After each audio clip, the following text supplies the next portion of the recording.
toujours plein de choses, toujours avec Éric Nolot, avec Yann Moix, avec le public et avec vous. On commence par les merci. Merci pour hier, vous étiez très très nombreux à nous suivre. Merci à beaucoup évidemment de notre actualité. Et on vous dit merci, c'est toujours très important.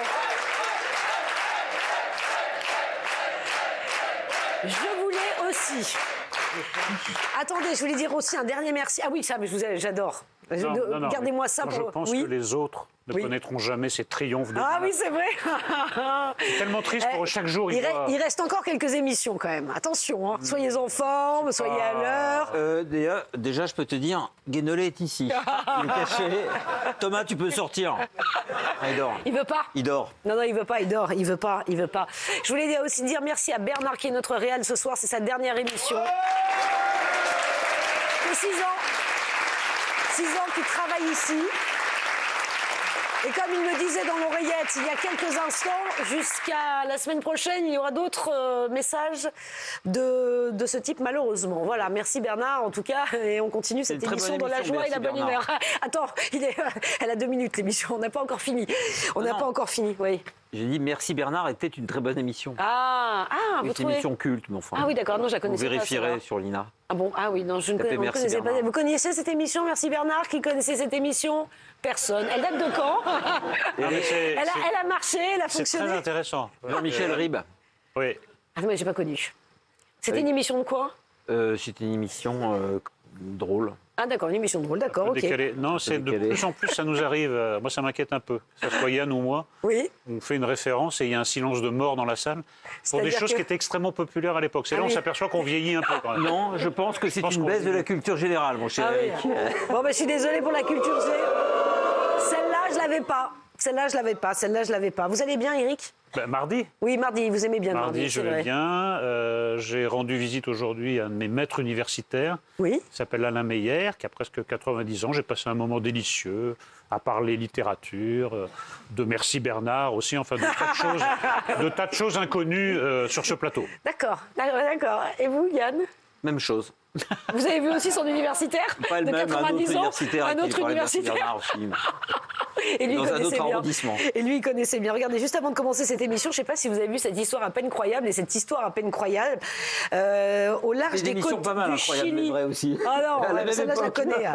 Attendez, au large des côtes du Chili, il y a un kayakiste qui a eu la peur de sa vie. Vous savez ce qu'il a croisé?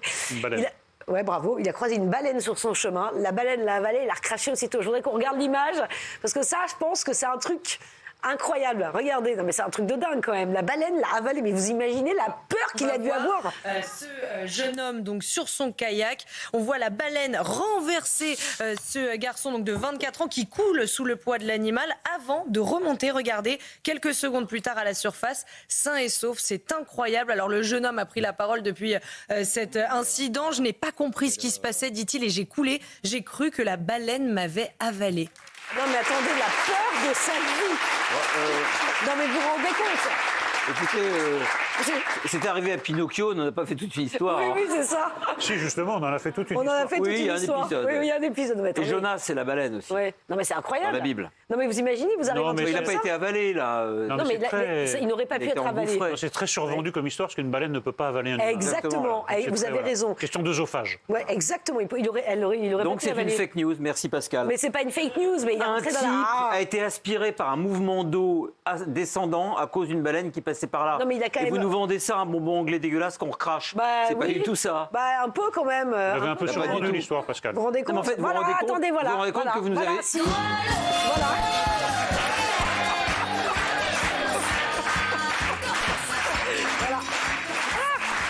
Vous vous rendez compte à quel point, excuse-moi Eric, à quel point tout est faux. C'est-à-dire, on se demande même si c'est au Chili, parce qu'une baleine avale, faux. Un kayakiste, c'est du canoë. Il n'a pas avalé, il l'a mis dans sa bouche, dans sa gueule. Là, c'est marqué que ça se passe au Sri Lanka, par exemple. Mais non. Ah oui, le nageoire ça nous a été annoncé que le Chili... baleine bleue, elle est noire. En fait, tout est faux, quoi. Vous mentez, on vous dit la nageoire. voir la nageoire, l'image de la nageoire. Voilà, c'est pas la baleine. Donc c'est illustré par voilà, une fausse c'est une illustration pour qu'on comprenne. En tout cas, personne n'a été avalé et personne n'a recraché personne. Fake news. Mais non, la baleine, là, voilà. C'est marrant, cette incapacité de dire les choses telles qu'elles sont. Le kayakiste, il pouvait rentrer dans la gueule de la baleine. Il pouvait, mais c'est pas le cas. Ça faisait 3 mètres. Il a fait quelques mètres sous l'eau, puis il est remonté à la surface comme un bouchon dans votre baignoire. C'est la seule émission. Oh là là là là, mais c'est la seule. Quel rabat-joie. Les fake news extraordinaires. C'est la seule émission où les gens, enfin les chroniqueurs en l'occurrence, sont punis pour faire leur travail. C'est-à-dire, nous dénonçons une fake news, alors c'est hué à gogo et tata yo-yo. Alors que nous faisons notre métier. C'est-à-dire que les gens prennent du...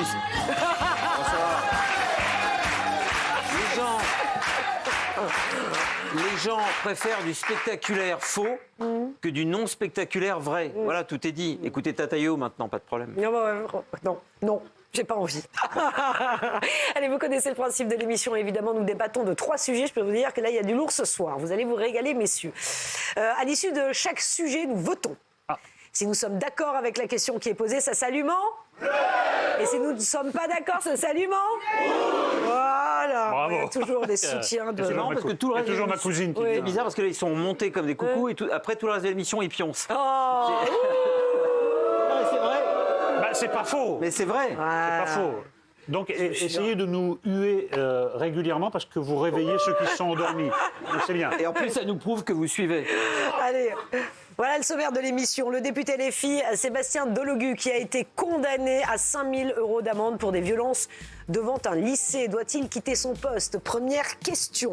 Deuxième question. Ah oui, des massages. Alors lui, si la baleine l'avait avalé, elle aurait vraiment recraché. Des massages et de la danse country pour des détenus qui fêtent la Saint-Valentin en prison. Est-ce que vous êtes choqués? Vous avez forcément dû entendre parler de cette histoire. Ça se passe dans une prison près de Toulouse. Country. Déjà, c'est du country. Ah oui. Et dernière question, faut-il légaliser le cannabis? Il y a un rapport qui a été remis par 2 députés LFI de la majorité qui prônent la légalisation du cannabis, mais pas que, notamment de la cocaïne, avec des dosages très précis. Oui. On va en parler, ce sera le 3e sujet de l'émission. Il faut vraiment que les dosages soient précis. Ah oui. J'insiste sur ce point. Non, mais attendez, ils disent pas de sanction à 3 grammes. Je sais pas ce que ça fait, mais 3 grammes, je crois que c'est beaucoup, non? 3 grammes, c'est beaucoup. J'y connais rien, mais enfin, on écoutera un addictologue. Je crois que c'est beaucoup.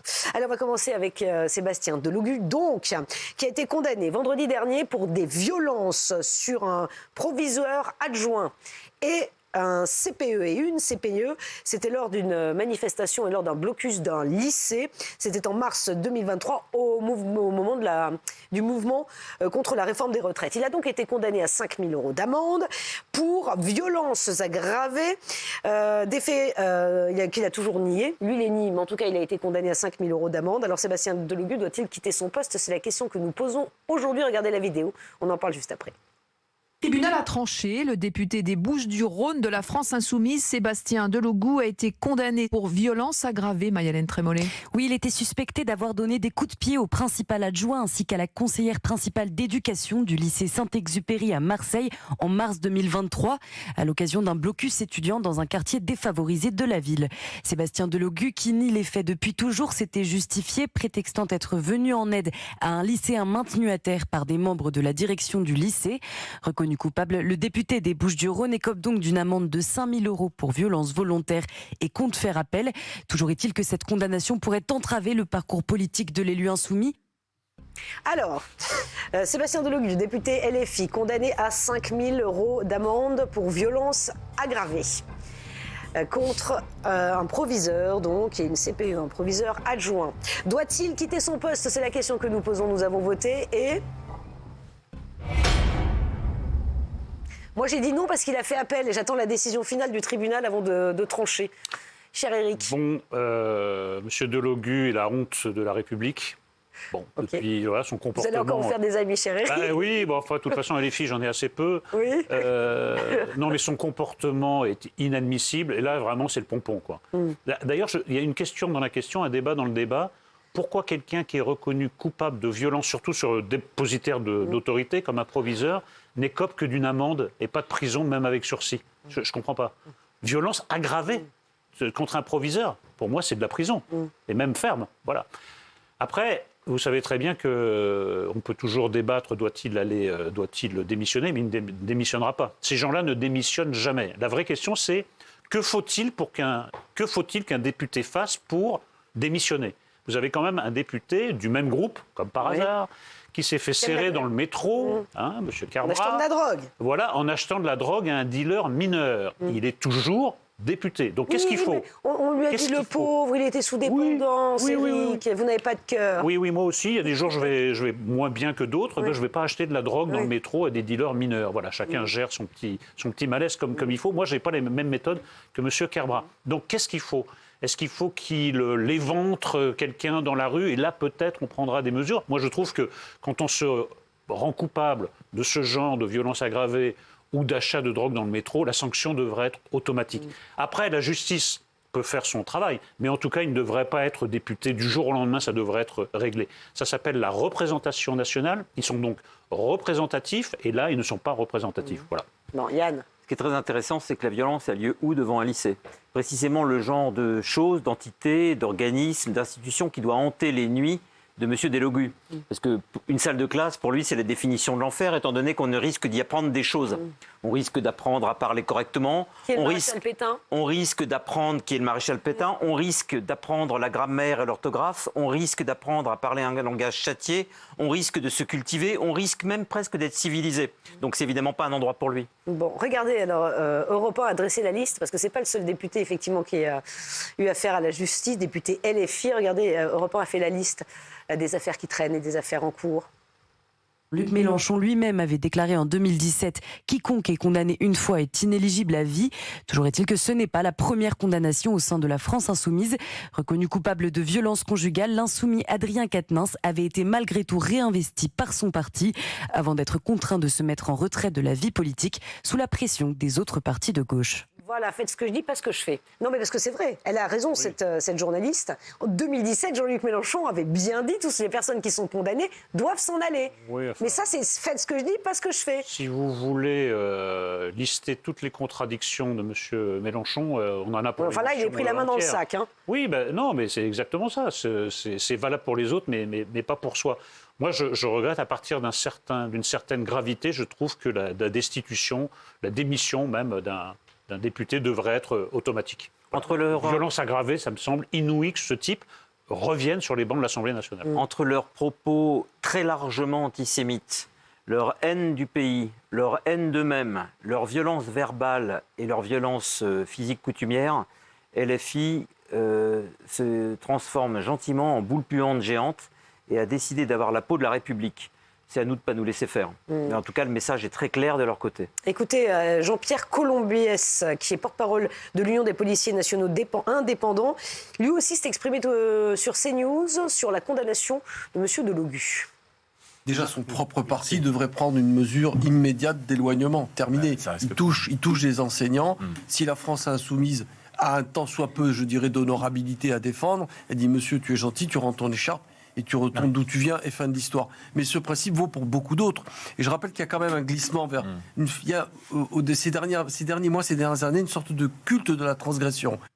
Voilà. Donc, non, mais culte de la transgression et culte de la violence. Louis Boyard, derrière, on dirait, vous savez ce qu'on mettait sur les lunettes arrière des voitures, les petits chiens qui donnaient de la tête comme ça. Louis Boyard, il me fait penser à ça, il est comme ça. Tu sais, les petits trucs qu'on mettait là dans les voitures, il y a très longtemps. Les chiens remuaient la tête. Là, il avait l'air même incapable de remuer la tête. Si, il dodelinait un peu comme sur ce qu'on mettait dans les voitures quand on était gamin. Non, mais culte de la transgression et culte de la violence, c'est des gens qui aiment la violence révolutionnaire, qui sont amoureux des révolutions sanguinaires. Donc c'est toute une culture, mais comme Yann le disait, c'est à nous de les arrêter, c'est à nous d'arrêter cette culture. Oui. Parce que si on laisse passer, si cet homme revient sur les bancs de l'Assemblée nationale, ça veut dire qu'un député peut impunément s'en prendre à des représentants de l'autorité scolaire, en l'occurrence. Moi, je trouve ça gravissime. Il faut quand même être honnête, je ne veux pas disculper ces gens-là, mais nous les avons élus, enfin, je dis nous les Français. Ils ne sortent pas de nulle part. Ils ne se sont pas reproduits entre eux sur les bancs de l'Assemblée. Il n'y a pas de génération spontanée comme les champignons. Il y a des gens qui ont décidé que Sébastien Delogu pouvait les représenter. Ce sont ces gens-là qui doivent être aussi interrogés, j'entends interrogés sous l'angle le plus psychiatrique qui soit. Est-ce qu'il se rend compte? Je ne sais pas. En tout cas, écoutez, dans les grandes gueules, je voulais vous faire écouter les propos et montrer les propos d'une femme qui s'appelle Éléonore Lemaire. Elle était très remontée, très en colère contre LFI qui évidemment accumule les casseroles. C'est ce qu'on disait ces derniers temps. Pourquoi ils ont présenté à la députation des gens qui ne savent pas tenir leurs nerfs, qui sont violents verbalement, qui sont violents physiquement? Je veux dire, on a reproché au RN de faire ça. C'est quoi ces gens qui ne maîtrisent pas leurs nerfs et qui sont censés représenter le peuple français? Et là, c'est devant des jeunes, quoi. C'est quoi l'exemple que... donc on doit donner des coups aux responsables des jeunes devant les jeunes. C'est aberrant, quoi. Pour en plus un mouvement qui est un des rares à parler à la jeunesse, quoi. Donc c'est le truc, pour moi, c'est aberrant. Je suis dépitée. Pascal, pourquoi vous nous montrez toujours les grandes gueules alors que les grandes gueules, ils montrent jamais notre émission? Ah, c'est joli, ça, c'est pas mal, ça. Vous êtes allé vérifier? Non. Bon, je vais appeler. Mais elle a tort, cette chronique, c'est pas aberrant. Ouais. Quand on veut séduire la racaille, on se comporte comme eux, comme la racaille. Non, mais c'est ça, c'est ça le plan. Parce que là où, effectivement, elle n'a pas tort, c'est que Sébastien Delogu, quand il se rend devant ce lycée, il a son écharpe tricolore. C'est-à-dire qu'il tape un proviseur et une CPE avec son écharpe tricolore. Je trouve que c'est encore plus grave. On en revient à cette histoire du drapeau. Je veux dire, il n'y est pas allé comme ça, en jogging et basket. Il avait son écharpe. Vous vous rappelez, quand il y avait eu le vote, il avait essayé d'intimider physiquement le Benjamin de l'Assemblée nationale, qui était RN d'ailleurs. Il s'est planté devant lui comme une racaille, essayer d'impressionner un petit gars. Il a ça dans le sang. C'est quelque chose qui si on ne l'arrête pas, c'est quelque chose qui se répétera. Moi, je pense que cet homme est tout simplement indigne de représenter des Français, même s'ils ont voté pour lui. Je trouve qu'il s'est mis en dehors de la représentation nationale. Il faut lui envoyer Benalla. Ah oui, c'est vrai. C'est un match de catch. Oui, c'est vrai, un match de coach avec Benalla. Patrick, auditeur aussi des grandes gueules, était extrêmement remonté. Et lui, voilà, il représente un peu la voix d'une certaine partie de la France. C'est un élu de la République. Il doit montrer l'exemple. On doit montrer l'exemple. Moi, pour moi, c'est même pas concevable que ce monsieur reste à l'Assemblée nationale. Parce qu'en attendant, je le paye. Ce monsieur est quand même rémunéré par nos impôts. Tout à fait. Donc ça veut dire que moi, gendarme, je suis représenté par un délinquant. C'est un délit.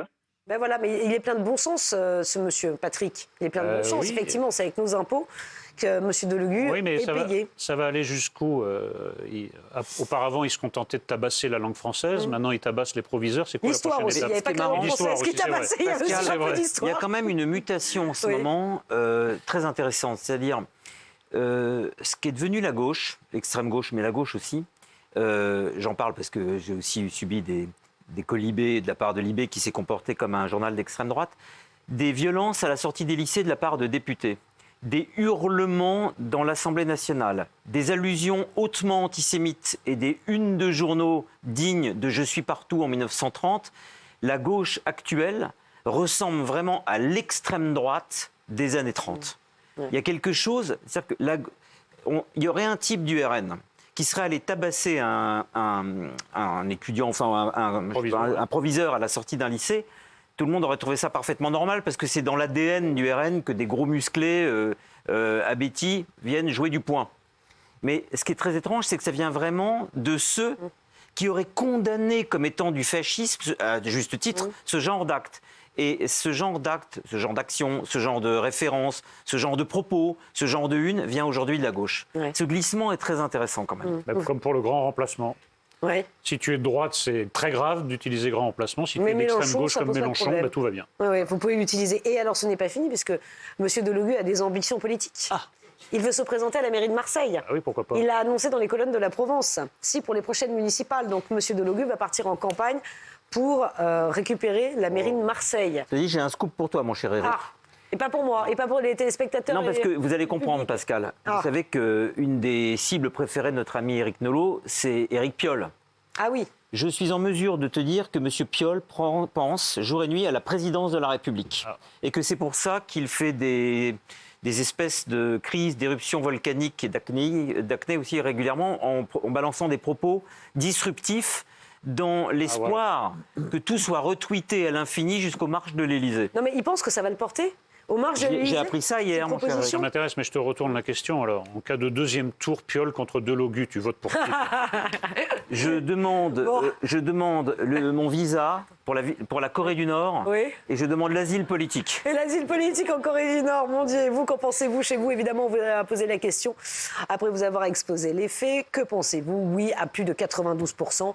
Voilà, le bon sens, c'est toujours le bon sens. Vous avez le bon sens, mais ça n'arrivera pas. Rien. Mais il n'arrivera rien, bien sûr. On lui trouvera des excuses. À part peut-être qu'il va nous attendre à la sortie là pour nous casser la gueule. Il ne va pas faire grand-chose.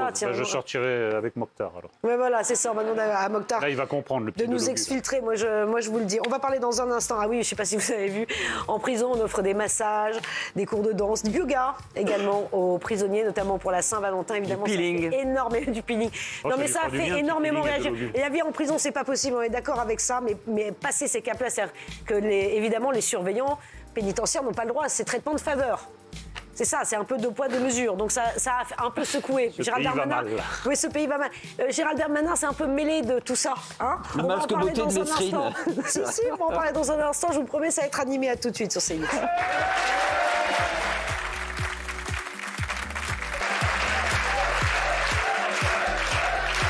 Merci d'être avec nous. On est en direct il est 18h21 sur C8.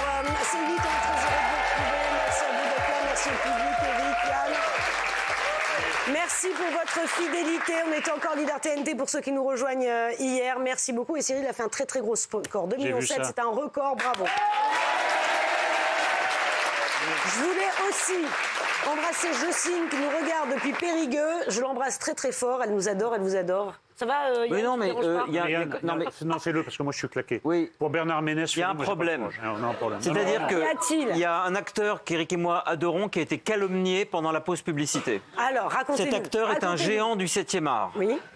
Non, mais ils rigolent, ils ne savent même pas de qui je vais parler. Oh, Yann Cet acteur est un géant du 7e art. Il s'appelle Bernard Ménez. Oui. Il a joué dans La Nuit américaine de François Truffaut. Il a joué dans un des plus grands chefs-d'œuvre des années 70. Vous avez une image de Bernard Ménez. Le Côté d'Orouette de Jacques Rosier. Il a joué dans des films de Luc Moulet. Il a joué dans des chefs-d'œuvre comme Le Chaud-Lapin de Pascal Thomas, qui est un grand réalisateur. Donc il ne faudrait pas confondre la soi-disant ringardise de Bernard Ménez avec la culture de quelques-uns. Oui, mais c'est...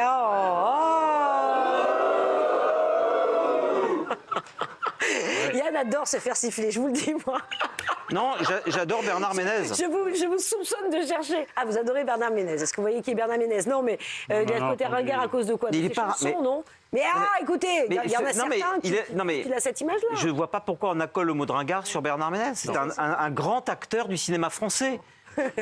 Non mais il faut avoir un peu de culture pour connaître le cinéma underground des années 70, c'est tout. Rajoute quelque chose très, très brièvement. Voilà. Oui. C'est qu'il est traité de ringard par quelqu'un qui dégaine à tort et à travers Tata Yo-Yo. Donc, c'est Lionel qui a dit ça. Excusez-moi. C'est Lionel. Bon, allez, de quoi bravo pour la photo brillante que vous avez trouvée. Bah oui, ils sont formidables, la régie. Bravo Sacha, bravo Cécile, bravo Hugo, bravo Bernard, bravo tout le monde.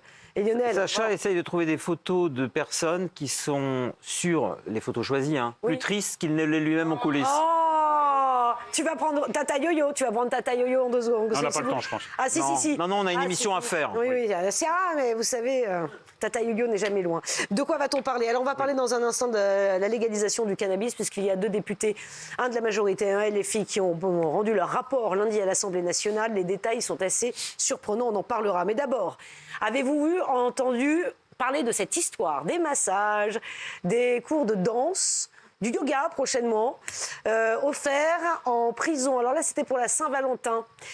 Évidemment, ça fait beaucoup parler. Le personnel pénitentiaire qui n'a pas toujours les moyens de travailler dans de bonnes circonstances et qui ont des salaires de misère sont un peu montés au créneau. Et pas que, je vous pose la question.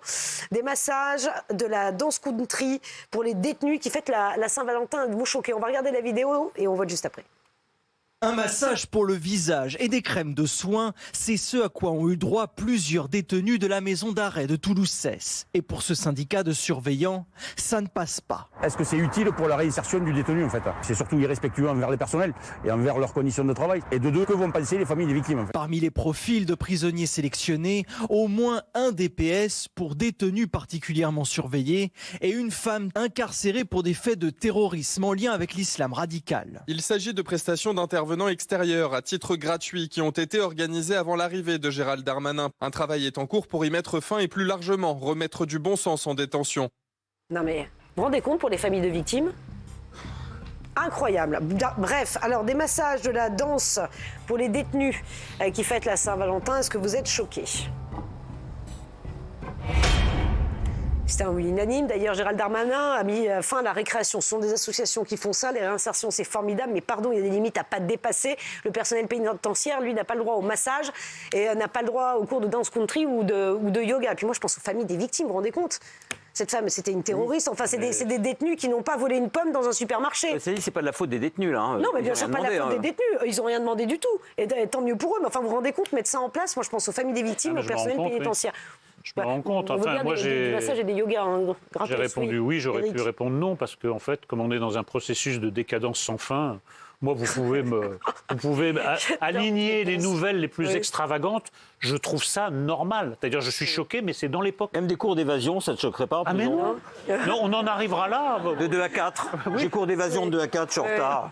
Non, mais je vais vous dire ce qui est catastrophique. C'est effectivement que ces pratiques n'ont aucune place en prison. Et ça donne une idée de la prison comme le Club Med. Je l'ai déjà dit plusieurs fois, je me répète, j'ai visité de nombreuses prisons dans le cadre de concours d'écriture pour la Fondation M6. Ce qu'on voit dans la prison, c'est quand même très très éloigné des cours de dance country ou de massage. C'est en général, le taux d'occupation est supérieur à 100%. Non, mais c'est exactement ça. Ils sont à 3 par cellule, il y a des rats qui passent, seul, etc. C'est l'enfer. Donc c'est doublement négatif. Des rats maquillés. Des rats maquillés qui dansent. Qui sont massés. Les rats sont massés de manière très régulière pour leur bien-être. Non, mais blague à part, c'est scandaleux en effet, surtout qu'il y a des profils extrêmement dangereux. Et puis surtout, ça donne en plus une image complètement décalée de la prison, parce que la prison, c'est pas ça. Donc, moi, à chaque fois, ce qui me fascine, et j'aimerais bien remonter dans le temps, c'est assister à la prise de décision. Qu'est-ce qui se passe ? Qui dit quoi dans une réunion ? Ce sont des associations extérieures à la prison. Oui, mais quelqu'un donne l'autorisation. Ah oui, quelqu'un, le directeur. Oui, mais à quel moment, avec quels arguments, un directeur de prison dit « Tiens, une fichée S, ce serait quand même bien de lui organiser un petit massage ». Moi, j'aimerais bien que ça se passe... Capturer ce moment. C'est 5 secondes où le type, au bout d'un raisonnement, dit au niveau des au niveau synaptique, ce qui se passe dans le cerveau. Est-ce qu'on pourrait visualiser la vidéo où on voit ce qui se passe dans le canal intersynaptique au niveau des neurones quand le cerveau dit tiens, massage pour un fichier S. Oui, au bout d'une grande chaîne de raisonnement, je pense que cette fichier S devrait s'initier à la danse country. Moi, j'aimerais assister à ce moment. Parce que c'est pointu, à la danse country. Oui, il n'a pas dit à la musique. La danse, monsieur le directeur, rajoutez quelque chose. Attendez, me troublez pas. La danse, attendez, du pogo, non, country. Wow, ça c'est pointu. Avec un petit peeling, d'accord. On dirait des scénaristes de Hollywood qui essayent de faire une nouvelle série en injectant des ingrédients pour faire un truc. Et on n'y croirait pas. Si la série sortait, on n'y croirait pas. Écoutez ce qu'a dit Gérald Darmanin quand il a été évidemment informé de cette affaire à la prison de Seyss près de Toulouse. Moi, je suis là depuis 7 semaines au ministère de la Justice et j'ai passé depuis cette semaine, me semble-t-il, un certain nombre de messages de fermeté. Si les détenus doivent, une fois qu'ils ont purgé leur peine, pouvoir se réinsérer, il y a un travail important à faire en termes de réinsertion, y compris dans la prison. J'ai vu qu'un certain nombre d'habitudes avaient été prises avant mon arrivée place Vendôme. J'ai demandé au directeur de l'administration pénitentiaire hier, il m'accompagne aujourd'hui, que dès demain matin, une instruction soit donnée à tous les directeurs de centres pénitentiaires, de toutes les prisons, pour que nous nous limitions absolument qu'au soutien scolaire et à la langue française, à l'activité autour du travail et à l'activité sportive à l'intérieur de la prison, et d'arrêter désormais totalement ces activités dont personne ne comprend pourquoi elles existent aujourd'hui. Oui, c'est un peu... entre parenthèses, il dit que ça date d'avant son arrivée. Bien sûr. Donc, il faut quand même savoir qui a pris cette décision aussi au plus haut niveau. Au niveau du garde des Sceaux, qui était là avant lui. Voilà. Alors je ne sais pas, on ne sait pas. Oui, mais moi j'aimerais bien savoir. Et garde des Sceaux, ça s'écrit à sauter maintenant.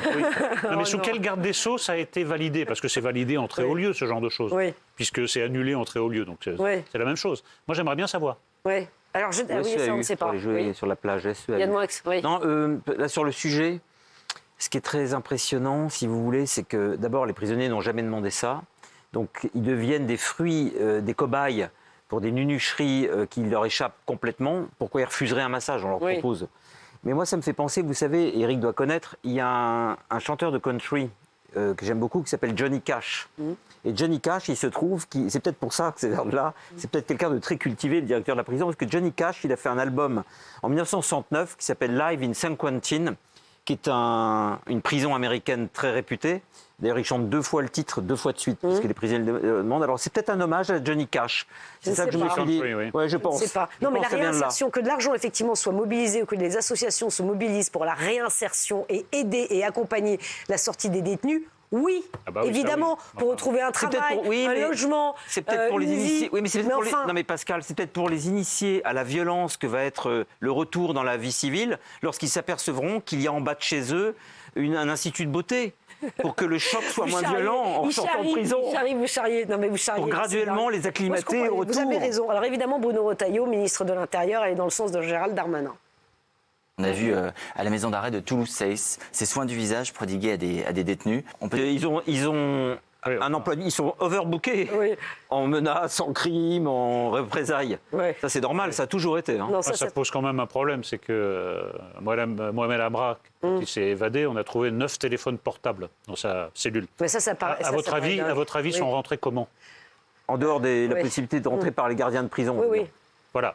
Donc il faut quand même faire un peu de ménage parce que quelqu'un qui qui commandite des crimes depuis sa cellule bénéficie de complicité à l'intérieur de la prison. Il va falloir poser les problèmes jusqu'au bout quand même. On voit bien que c'est les prisons pour les détenus les plus graves, c'est un peu en roue libre là. Entre les messages, la drogue qui rentre, les téléphones portables qui rentrent, tout devrait être repris à zéro. Heureusement que Pierre Palmade lit Balzac, lui, il est calme. Oui, il est calme. Vous vous souvenez, il est à l'isolement, Pierre Palmade. Oui, il lit Balzac en faisant du vélo. Vous vous souvenez de ce gamin qui avait été recruté 14 ans sur Internet, également par un détenu en prison, pour aller exécuter un de ses ennemis, 14 ans. C'est les bases. C'est les bases. Et le gamin avait tué le chauffeur de taxi. C'est le béaba. Il n'avait pas voulu l'attendre pendant son méfait. Vous vous souvenez de cette histoire? C'était un truc de dingue pour je ne sais plus combien de dizaines de milliers d'euros. Le catéchisme et la prison de 2025. C'est des bases. Non, mais c'est épouvantable. Et qu'en pensent les habitants du secteur là, de Toulouse-Seyss? Si ces personnes-là sont en prison, c'est qu'elles ont commis des choses irréparables. Dans ces cas-là, il ne faut pas leur donner de récréation. Moi, il y a des choses que j'arrive pas à comprendre. Voilà. Moi, je suis ni pour ni contre. Après, je pense qu'il faut arrêter d'idéaliser le milieu carcéral. C'est pas parce qu'ils sont enfermés qu'ils n'ont pas le droit à un soin du visage si on leur apporte. Idéaliser, j'ai pas bien compris. Non, mais combien de temps on va en supporter les ravages de cette idéologie laxiste? Parce que c'est ça, en fait. C'est du laxisme à tous les étages. Mais de toute façon, notre émission, pour le moment, et le troisième sujet le confirmera, c'est un fil rouge. C'est-à-dire que Delogu frappe à un proviseur, une amende. Voilà, non mais voilà, on laisse tout passer. Là, on laisse passer des choses vraiment incroyables. Et quand on va parler du cannabis, on va reparler de laxisme. J'insiste sur un fait précis. La condition de prisonnier est quelque chose de terrible, même en France. Les prisonniers sont des gens qui payent leur peine, qui purgent leur peine. Et donc, de ce point de vue, ce sont des gens, et je sais qu'il y a des victimes, mais du point de vue de celui qui est en train de se racheter et de rembourser sa dette vis-à-vis de l'État, on a le droit de respecter la dignité des prisonniers. Évidemment. C'est important. Non mais on ne casse pas des prisonniers. Ils sont en train de vivre, ils ont fait des erreurs, ils sont en train de les réparer vis-à-vis de la société. Et ça coûte cher d'être prisonnier. C'est un moment très difficile à passer. Ils ont une dignité. Je ne suis pas en train de faire l'apologie de leurs crimes. Je fais l'apologie de la dignité humaine où qu'elle se trouve. Écoutez ce que dit cet ancien détenu pour cambriolage. Il est aujourd'hui devenu comédien. Lui, il explique qu'il est nécessaire et même légitime que les détenus puissent avoir accès à des activités en prison. Au lieu de parler en bien de tout ce qu'on apporte dans les prisons, on s'arrête sur juste ce qui fait polémique pour tenter de stopper toute activité en prison. Mais si on stoppe toute activité, les détenus sortiront un jour ou l'autre. Et si on ne travaille pas avec eux, si on ne travaille pas sur la prévention, sur la réinsertion, on les laisse pourrir dans les cellules, on les laisse devenir des fauves. Non, mais ça n'a rien à voir avec des activités de massage. Le poisson, et personne ne dit qu'il ne faut aucune activité. Mais au contraire, évidemment, non. Même mais le ministre disait, en effet, les cours de français, tout ce qui contribue à la réinsertion, c'est très bien. Même du cinéma. Le massage contribue à la réinsertion. Des séances de cinéma, du théâtre, tout ce qui est culturel, sans problème. Très bien. Sans problème. Au contraire, bien sûr. Du sport... Tout ce qui permet à l'esprit et au corps humain de se développer le plus intelligemment possible. Et pareil, on avait parlé de ces détenus qui se sont évadés lors de sorties aussi qui étaient organisées, mais pour aller au Louvre. Encadrées. Mais oui, exactement. Et pas assez encadrées. Voilà. Bon, qu'en pensez-vous chez vous? Évidemment, on vous a posé la question, c'est très intéressant. Regardez. Mais oui, voilà, 94%. Évidemment. Êtes-vous choqués? Oui. Êtes-vous choqués? Et êtes-vous choqués par ce rapport qui a été proposé par 2 députés présenté lundi à l'Assemblée nationale? Ce rapport qui propose de légaliser le cannabis, mais pas que. Rapport déposé par 2 députés, un de la majorité, un LFI, ce qui est assez surprenant. Il propose de légaliser la consommation récréative de cannabis dans un objectif de santé publique et de lutte contre les réseaux criminels qui tiennent aujourd'hui le trafic de drogue. Mais enfin, il n'y a pas que le cannabis qu'il propose de ne pas sanctionner. Regardez. Les députés Antoine Léaumont, la France Insoumise et Ludovic Mendes, Ensemble pour la République, ont remis les conclusions de leur rapport parlementaire sur la lutte contre le trafic de stupéfiants ce lundi 17 février. Le texte comprend pas moins de 60 propositions. Parmi elles, la légalisation du cannabis. Les 2 hommes souhaitent même qu'elle fasse l'objet d'un référendum. Une idée soutenue par le maire écologiste de Grenoble, Éric Piolle, mais rejetée par le ministre de l'Intérieur Bruno Retailleau, qui a lancé récemment une campagne pour culpabiliser les consommateurs. Le ministre de la Justice, Gérald Darmanin, s'est dit lui aussi opposé à cette mesure. Alors, je sais qu'on a peu de temps, Pascal. Moi, je suis favorable à la légalisation du cannabis, mais je vais laisser Eric conclure. Ah bon, vous êtes favorable? Non, c'est pas ça. Attendez, vous pouvez pas dire ça comme ça. On est pris par le temps. Un argument chacun. Vite. Non. Alors, allô. Bernard. Allô, la régie. Bernard, qui n'est pas encore à la retraite. Merci. Merci Bernard. Merci. Bon, Eric. Moi, j'ai longtemps balancé parce que c'est un sujet délicat. Ouais. On peut dire, en effet, légalisons pour contrer les réseaux criminels. Maintenant, ma religion est faite, je suis absolument défavorable parce que c'est un aveu d'échec. C'est-à-dire qu'on se couche devant les délinquants. Parce que c'est quoi? En fait, on ne veut pas dire le véritable sujet, c'est que comme on n'arrive pas à contrôler, on n'arrive pas à lutter contre le trafic de drogue. Là, le pays est gangréné. Avant, c'était seulement les grandes villes. Maintenant, c'est partout. Jusque dans les campagnes les plus reculées, on dit... Puisqu'on ne peut pas vaincre la délinquance, eh bien, on va décider que la délinquance n'est plus une délinquance et que ça devient légal. À ce moment-là, il faut tout légaliser, alors. Ouais. Non, mais alors attendez, mais c'était pareil, parce que la cocaïne, la MDA, ou c'est ça, MDMA, pareil, ils l'évoquent dans leur rapport, c'est-à-dire qu'il n'y a pas que le cannabis. Ils disent, bon, bah, alors à partir de 6 grammes de cocaïne, là, on sanctionne, là. Mais 3 grammes, c'est possible. Regardez, dans le métro parisien, on n'arrive pas à endiguer le fléau des pickpockets. Il n'y a qu'à rendre légal... les pickpockets. Bah oui. Non, mais c'est incroyable. Et puis alors, n'y arrive pas. Ce qui est incroyable, c'est que le gouvernement diffuse, et on en a parlé effectivement, des vidéos pour inciter les consommateurs à bien se rendre compte de ce que ça entraînait la consommation de drogue, et là pas que pour leur santé, mais ça entraînait des morts et de la violence. Et il y a 2 députés qui proposent de légaliser le cannabis. Moi, je trouve que c'est un peu à contre-courant, non? Yann, vous êtes pour? Je suis plus tolérant sur le cannabis, d'abord parce que les forces de police, on a l'impression que elles ramassent des gouttes d'eau dans l'océan et que ça ne sert absolument à rien, que pendant ce temps-là, elles sont occupées à rien faire d'autre. Et je fais, peut-être à tort, une différence extrême entre le cannabis et l'héroïne et la cocaïne. Je mettrais plus volontiers le cannabis du côté de l'alcool, par exemple, qui est un fléau. Comme le cannabis sera un fléau si on légalise. Attention, hein, on va légaliser un fléau potentiel. Mais, alors pourquoi on n'interdirait pas l'alcool? Je les mets un peu dans cette même famille. Voilà, oui, mais on ne peut pas mettre l'alcool et le cannabis je les mets dans la même catégorie. Je les mets, s'il y a des grandes familles à faire, je mettrai dans le même sac, c'est personnel comme analyse, l'alcool et le cannabis, qui sont 2 fléaux potentiels, et des drogues qui sont vraiment destructives, totales, pour l'organisme et pour tout le monde, en fait. L'organisme social et physiologique, qui est la cocaïne et l'héroïne, qui me semblent vraiment, elles, des drogues de mort. Le cannabis, qui a des dangers évidents, me semble plus une drogue de vie, si j'ose dire. Je ne dis pas qu'il faut en fumer toute la journée, ni en consommer toute la journée. Je fais une différence, c'est que le cannabis, c'était les hippies qui en prenaient. L'héroïne et la cocaïne, c'était les yuppies, dans les années 80, les Wall Street, etc. Et l'héroïne, c'est vraiment, là, on arrive à quelque chose... Là, c'est plus les mamas and papas, là, c'est louride. Donc, on est quand même dans la seringue et dans la... Non, mais la distinction est pertinente. Après, le signal qui est envoyé est catastrophique. Je suis d'accord. En fait. De toute façon, c'est un sujet... Je suis un peu comme Eric. De temps en temps, je change de camp. Mais là, ça fait longtemps que je suis dans le camp de la légalisation du cannabis. Ouais. Et vous, que vous êtes contre la légalisation du cannabis. Et vous, qu'en pensez-vous chez vous? Je voudrais qu'on regarde le sondage, s'il vous plaît. Voilà, bon, eh bien, non à la légalisation du cannabis. C'est pas tranché. Hein. Non, c'est pas... enfin, un peu, mais pas 80%. Moins que d'habitude. Oui, c'est vrai. Merci beaucoup de nous avoir suivis. À demain. Et si vous